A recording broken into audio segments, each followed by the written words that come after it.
Dominic Scelzi joins it right now, and I can't believe it's the first time I'm talking to you this week, huh? I know you've been under the weather a little bit and just haven't had the luck, but here we are, Skagit Speedway, and you're up there on the podium.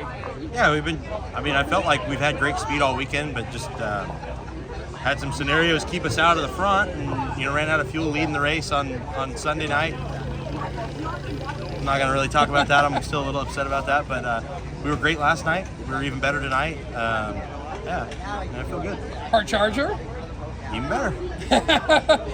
And this point thing, qualifying is so important here, and with the weighted format, and then obviously where you start, and then you got to pass cars. So, good job, huh? Yeah, like I said, I felt like this year our results have not shown it, like how good we've been, but I think we've been as good as we've ever been. And I really hope tomorrow night we can show that, because we've been, in my opinion, really maneuverable pretty much everywhere we go.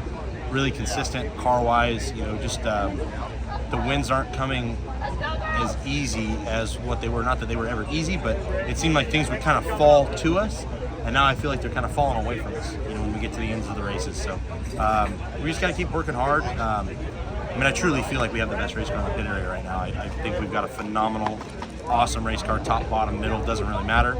I'm feeling better every day, which is awesome. I don't know what the hell I had, but it kicked the shit out of me all week. This guy heard me hacking probably through the GoPro footage, but I don't know. I wish I could tell you what it's going to take to win the race tomorrow, but I think 40 laps around here, you're going to see a change from lap 31 to lap 40, and I think we started to see that a little bit tonight. The bottom slowed down even more. Top started getting a little treacherous, and I felt like everyone throughout the race started coming back to me. So that tells me we're pretty close to where we need to be. It's going to be really tough. It's going to be incredibly tough. There's a lot of really good guys here, and the racetrack's not an easy racetrack, but I'm ready to go to work. The interesting thing that I don't think people are really talking about, maybe we'll talk about more tomorrow, is last year we went more laps, but we had a fuel stop, and you put new tires. A lot of people just put new tires on and just rip the last few laps, and who had the fastest. We're not going to get that this time. Yeah, thankfully. I think I complained from the moment I heard they were going to have a fuel stop and tire stop last year, all the way until this year hearing they weren't going to have one, because to this day, I feel like that absolutely ruined the race.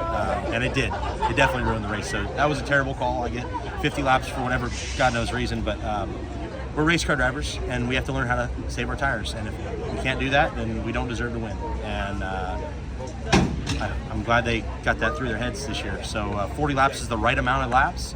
If it needs fuel, it needs fuel, but I'm just not a fan of open reds. I think you get one shot at it, get your car right, and make the driver work for it. So I think they made the right call there. Last year we were very, very close. We led the first 24 and got passed, and the yellow came out, and then our race kind of went to shit. So like I said, I'm just ready to go. It's 40 laps, and I feel fast.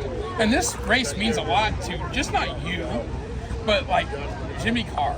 He raced this race, and it means a lot to Corey Day and Ronnie Day. It means a lot to a lot of guys that not just the driver behind the seat, but the people in the hall, or the people tuning the car, right? Absolutely. This is a pretty special event, and to have the fans we've got, and it's a 410 race, and it's paying big money. I cannot commend Kevin and Peter enough for what they're trying to do here and what they're actively working on. They're doing a great job at continuing to try and better. I think that there's always room for improvement, obviously with our race car or with the whole program, but I think that they've, from last year to this year, it's gotten substantially better, and I think from tonight to tomorrow it's going to get substantially better, and I think next year we're going to see it continue to grow, continue to get better. And what makes these events like this special are, they're t-shirt races. When you got a race that's been around for 51 years, you want to put your name on the t-shirt. So we won it as a 360 race, and that was, I would say, one of the biggest wins of my career, one of the most special wins, just because of the history. I'm a racing historian when it comes to the West Coast sprint car racing. So it was really neat to put my name on it, but I don't feel like my career would be complete without a 410 Dirtcup. Okay, I'm going to ask you one question. We'll be a little fun here, okay? So on a day like, well, we could talk about tacos, but on a day like tomorrow, when you get up in the morning, what does your routine look like? What's your team's routine look like? What do you eat for breakfast, lunch? What's your routine look like different from a normal race? It's all the same, man. I wake up, take a big shit, and get on YouTube and watch some YouTube videos, probably Tanner Holmes' video from the night before, and honest to God, that's about it. So anymore, like, I'm a little bit seasoned, man. I've been around a little while, so they're all kind of the same to me. You want to win them all, but yeah, I don't treat them any different. You know, it could pay $100,000, it could pay $1 million, it could pay $10. I got to take my morning shit and roll on to the races. So. All right. Well, sponsors? Yeah, Mom and Dad, Red Rose Transportation, Scelzi Enterprises, all my guys, Jimmy Carr, Lucas, Mike, my father-in-law, Todd came up. He broke his foot at the Peter Murphy Classic. So he hasn't been to the races since. So it's cool that he's back here with us. Now we got our team back together. Redline Oil, K&N, Sparco, Whipple Superchargers, huge part of our program. Bell Helmets, huge thank you to Bell Helmets. They sent me a helmet like last minute. I had some worn out lids and they smelled like boogers and hot sauce. So now I got a fresh helmet. All right. Congratulations. Thanks, guys. This is Shuan here in the dirt.